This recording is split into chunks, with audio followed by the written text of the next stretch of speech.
Good morning, Kelly Decker. I appreciate you being here with Off the Grid with Sara Overal. Thank you for coming on this Monday morning. Looks like you found our location pretty easily. Yeah, thank you, and thanks for having us this morning. I appreciate it, Sara. Hey, no problem, no problem.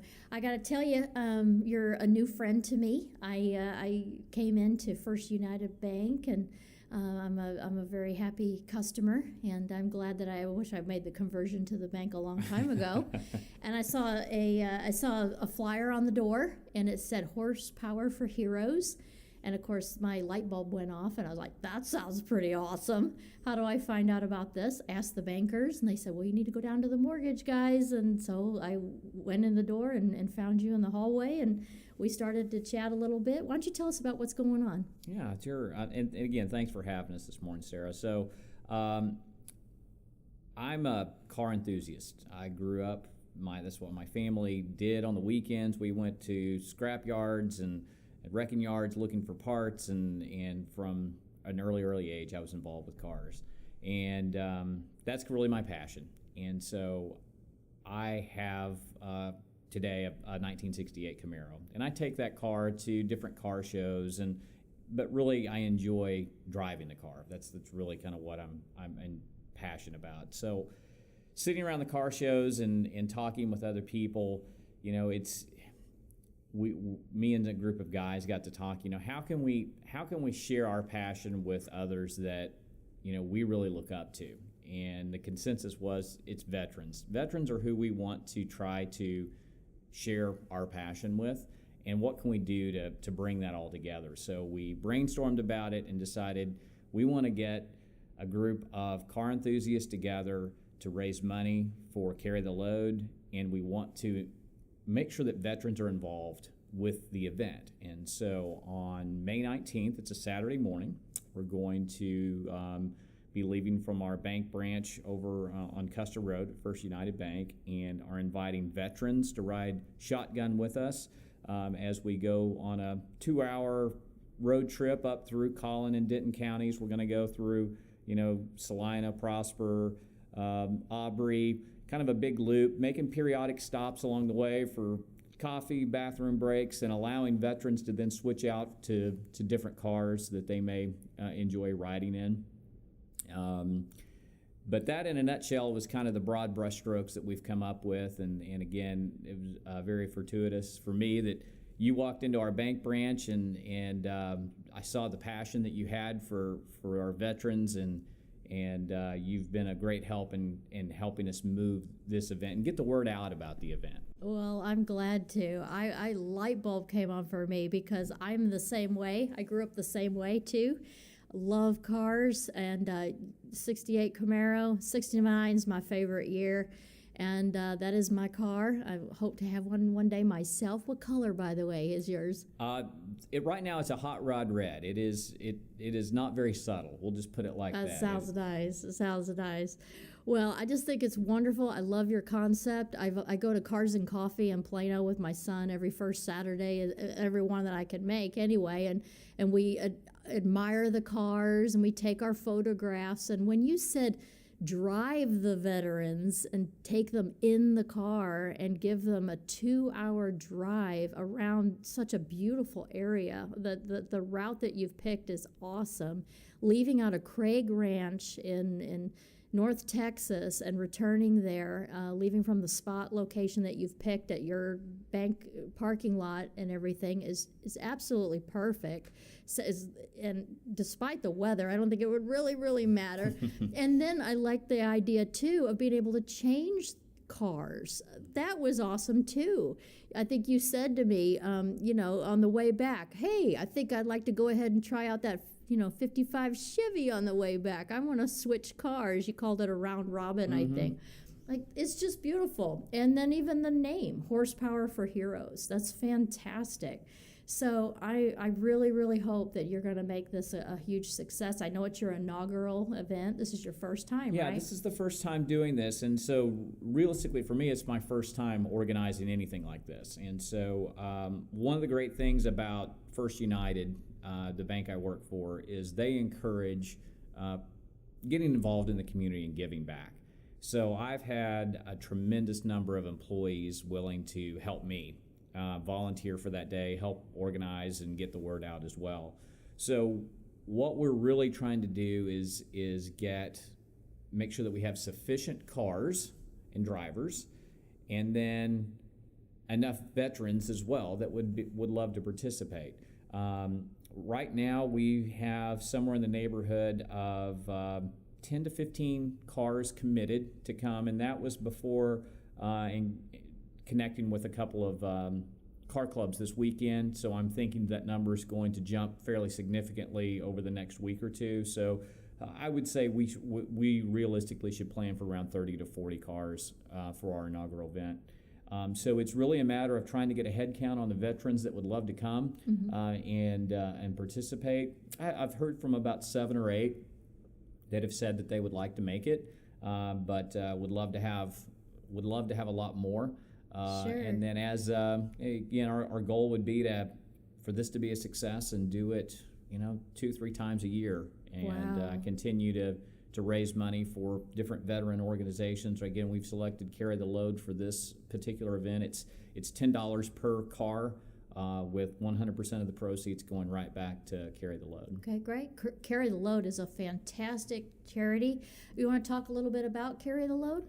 Yeah, so we looked at different organizations to align ourselves with, and in reading online and reviews and connecting with some people that are involved with Carry the Load, I really liked their message and what it was that they were doing in terms of it's not just veterans, it's also any type of what we'll quote unquote hero in our community. So first responders that have been wounded, whether that's police officers, firefighters. So I kind of like that aspect of it as well.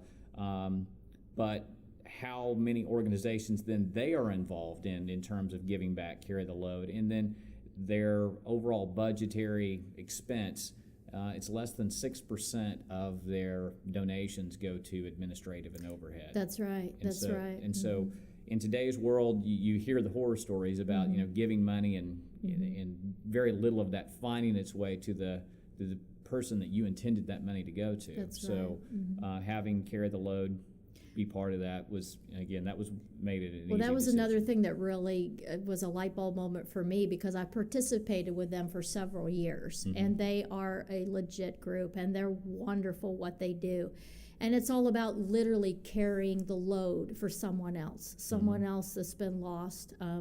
And it's amazing when you're walking with them. You'll see firefighters that have their full gear on, plus a full tank, and they'll walk overnight continuously. It's amazing.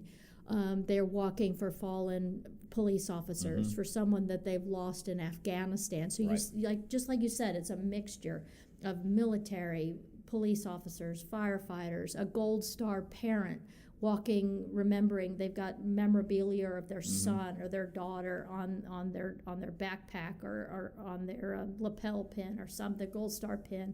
It's absolutely amazing, and they are amazing. And they also tie in with Snowball Express, which has now been absorbed by the Gary Sinise Foundation. And Gary Sinise, oh my gosh, amazing man and organization. So is Snowball Express.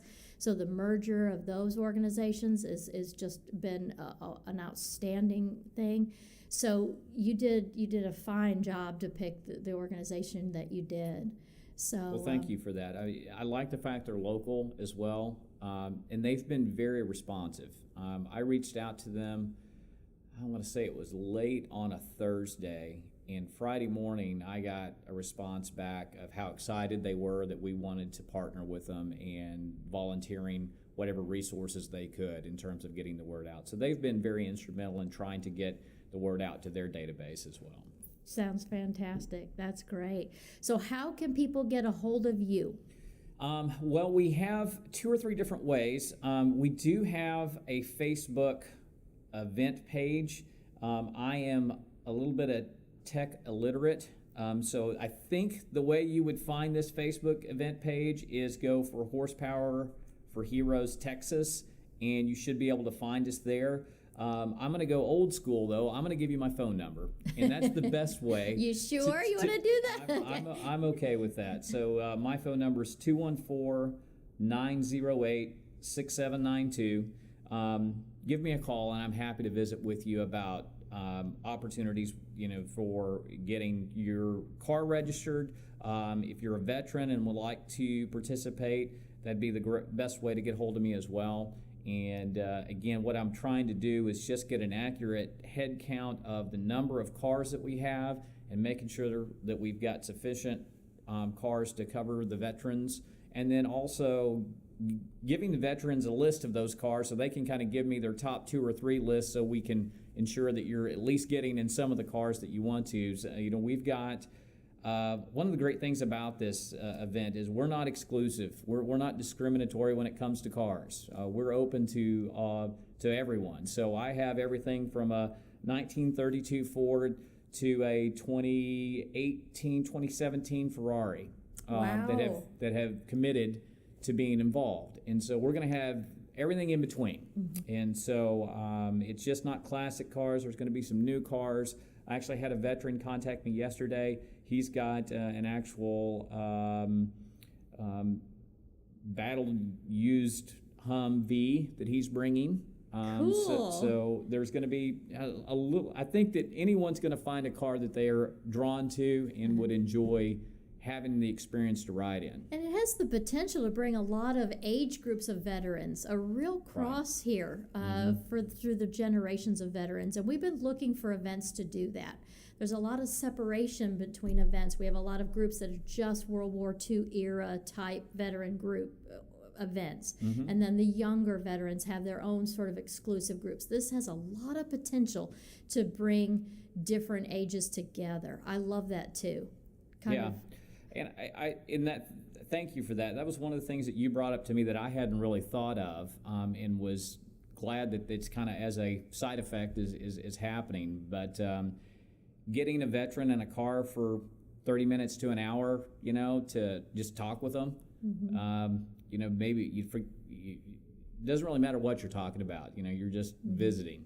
Right. Looking forward to that aspect of it as well. Well, I like that too, because I'd asked you, I said, well, are you going to have the police involved where you're going to kind of do a processional in a way where they hold up different intersections and so forth so that everybody can go through like in a procession? And you said, oh, no.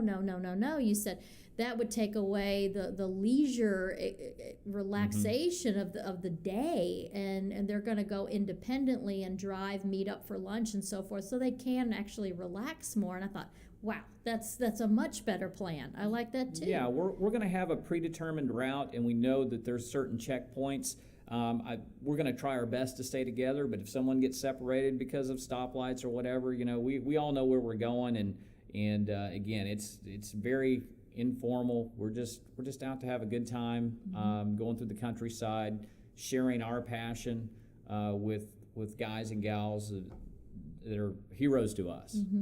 That sounds great. Now, say they want to bring maybe their grandson with them or their granddaughter. They get in the back seat and go along too, or what? I would probably need to know kind of if they want to do that, so we can make sure that we have the right car for them. Okay. A lot of our classic cars are not known to be the safest cars, and so some of those cars maybe won't have rear back seats or seat belts even. So we just want to make sure that we're putting those folks in cars that would make sense for them. But yeah, we're absolutely open to having guests with them and okay. So another reason I would think for them to try to get a hold of you as early as possible, because there's a lot of logistics that have to be considered to get it right. Exactly. Now that doesn't mean you can't show up the day of, and we'll not do our best to make sure that you're taken care of. But with this being our first event, we don't know what we don't know just yet. So we're still trying to work out, again, all the logistics that we're going to be faced with.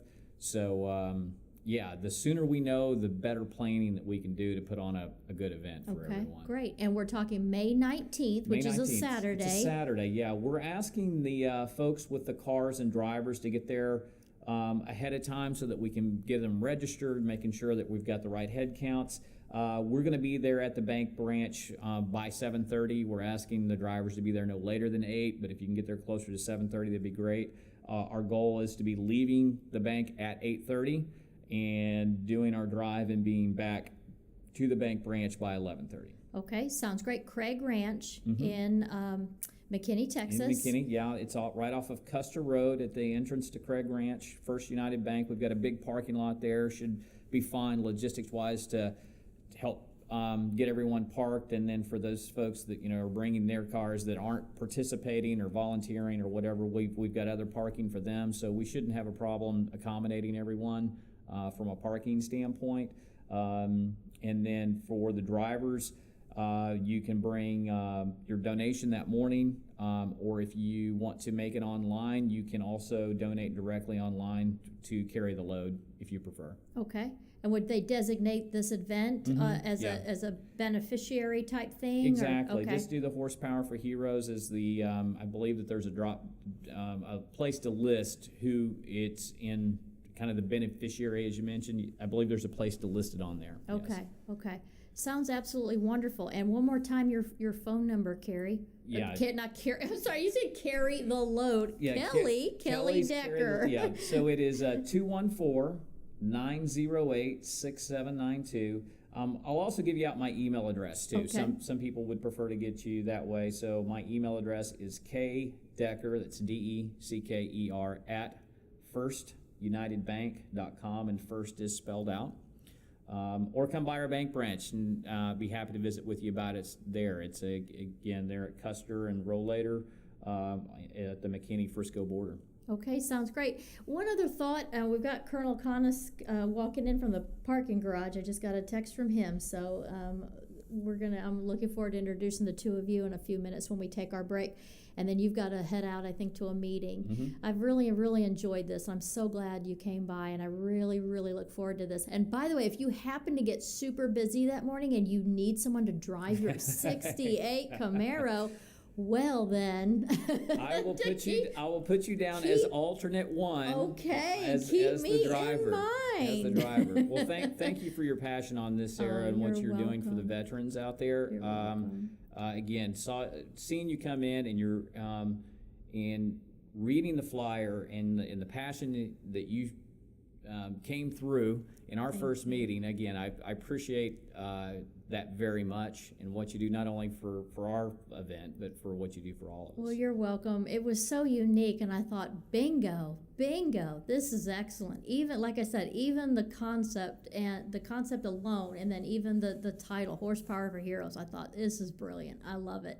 And then also, one last thought I had, could you use any kind of donations for the morning of, like perhaps water? Yeah, I mean, if someone would, water, if you want to drop off Snacks. some donuts, something like that, that would be fantastic. If we have any business owners out there that would be willing to help out with something like that. Maybe a coffee table, something like that? Something like that, yeah. Again, this is our first time. We don't know what we don't know, so if you've got some ideas out there, feel free to call me. We would appreciate any and all help that we could get. Hear that, Black Rifle Coffee Company, veteran owned. If you want to buy some coffee, we'd appreciate it. We would love to hear from you. Absolutely. Sounds great. Kelly, thank you. Have a blessed week, my friend. And I really, really look forward to working with you some more in the future, and I believe in this. And the thought of doing it a couple times a year, I was just thinking of if you might even do a fall ride where they can go and look at the fall foliage and the changing of the seasons and the trees. How nice would that be, too? That's the idea that we're trying to put out there. So we'll see how the first one goes, and then what mistakes we can correct and improve upon, and then get it on the calendar again this fall. Sounds great.